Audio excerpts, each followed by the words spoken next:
If Donald Trump does get elected, he's currently leading in the polls. There's nothing preventing him, it appears, from getting elected.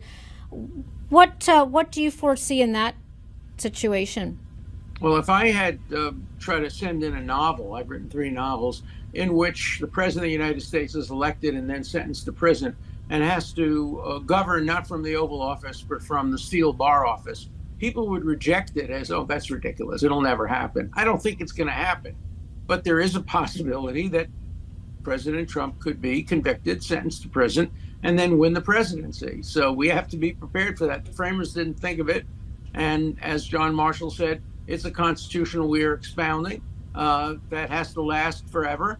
And it has to take into account the changes in our society. And the change in our society, we've moved exactly away from George Washington's model. He didn't like partisan politics. He didn't like parties. And he would certainly not like what's become of our party system. I like the fact that there's a new group called No Labels that's beginning to emerge with Joe Manchin and Joe Lieberman. I'd like to see us move more to the center, but I think that's a dream that is unlikely to occur as I turn 85 in my lifetime. Anything else on your radar coming up you'd put on ours to keep an eye out? Obviously, there's lots going on, lots of swirl, if you to cut through the noise. I think we'll see possible indictment growing out of Fulton County in Georgia.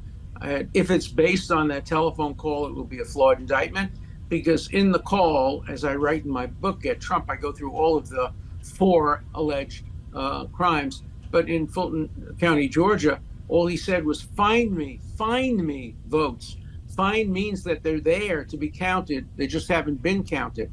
He didn't say concoct votes, make up votes, manufacture votes. So I don't think there'd be, on that telephone call at least, a basis for criminal prosecution. But wait and see. The special prosecutor is very aggressive, very creative. Prosecutors shouldn't be creative.